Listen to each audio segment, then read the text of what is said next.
Oke, sudah mulai akhir tahun, biasanya kalau akhir tahun seperti ini itu ada info-info tentang kenaikan gaji ya. Ini khususnya di Taiwan. Nah, bagaimana dengan yang ada di Taiwan? Soal kenaikan gaji pokok di Taiwan, apakah akan naik atau bahkan akan turun? Nah, berikut ini informasi lengkapnya.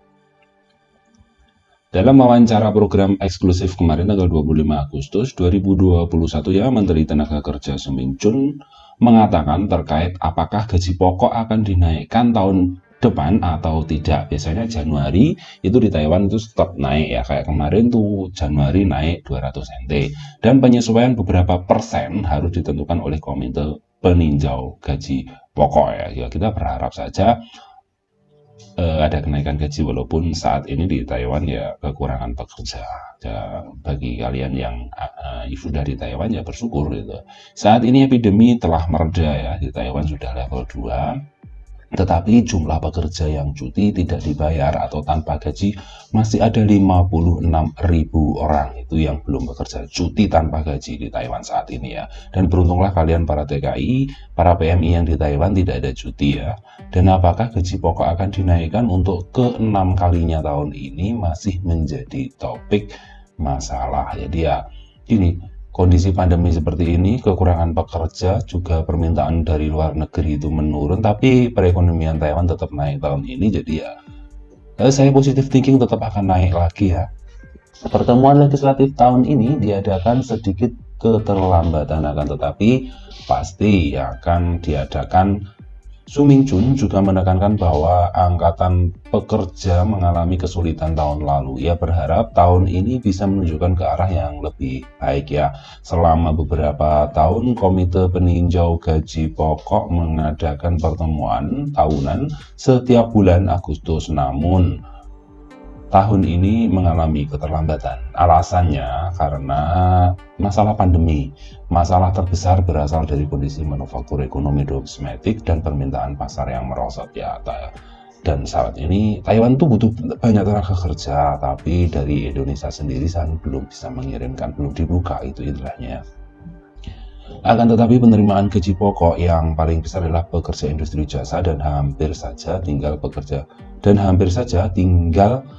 migran yang tersisa dan manufaktur yang menerima upah pokok ya. Nah, jika gaji pokok naik tajam, industri jasa yang sudah terpuruk akan memburuk situasinya. Namun, penyesuaian gaji pokok akan menjadi situasi rumit yang belum pernah terjadi sebelumnya. Ya, 100 NT udah lumayan naiknya ya, 50 NT ya lumayan lah, cipai tinggal nambah 10 NT.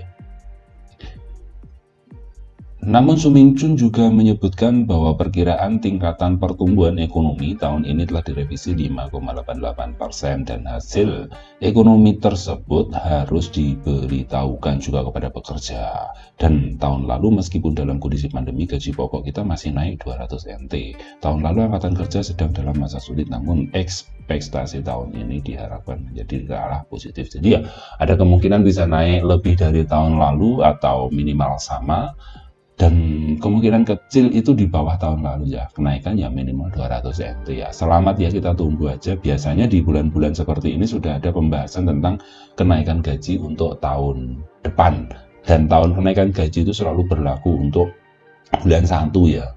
Dan untuk teman-teman yang tidak di sektor formal tentu tidak dapat menikmati kenaikan gaji ini ya. So, bagi kalian yang di sektor informal itu ya, pertama sabar, kedua ya pandai-pandai nego majikan atau agensi ya. Jadi ya kondisi seperti ini banyak TKI yang nggak bisa ke sana, di sana kekurangan tenaga.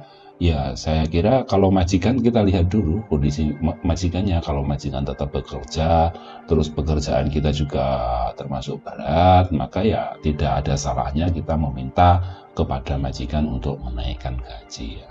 Tapi ya itu jangan dijadikan patokan, karena kalau kita kerjanya sudah enak, yang khususnya TKW ya, PRT ya, informal, kerjanya udah enak, akomodasi udah enak, tidurnya udah nyaman ya, gaji segitu disyukuri insya Allah berkah itu loh. Karena kecukupan itu bukan banyaknya gaji, tetapi kecukupan itu ya walaupun gajinya kecil, tapi kalau berkah itu bisa aja untuk buat apapun ada. Dan untuk teman-teman semuanya, gaji besar di luar negeri itu tidak selamanya. Masa kontrak itu ya tidak selamanya. Kalau tidak ada aral rintangan, tidak ada penyakit, tidak ada gangguan, ya bisa 14 tahun atau 12 tahun yang formal. Tapi kan jika tidak ada sesuatu di jalan, so buat teman-teman yang saat ini gajinya sudah besar, jangan lupa untuk menabung, untuk investasi yang tidak ada rugi. Contoh investasi yang tidak ada rugi itu apa? Seperti beli tanah, beli rumah di perkotaan, itu adalah investasi yang tidak ada rugi. Jangan investasi-investasi online yang kita juga nggak tahu ya, seperti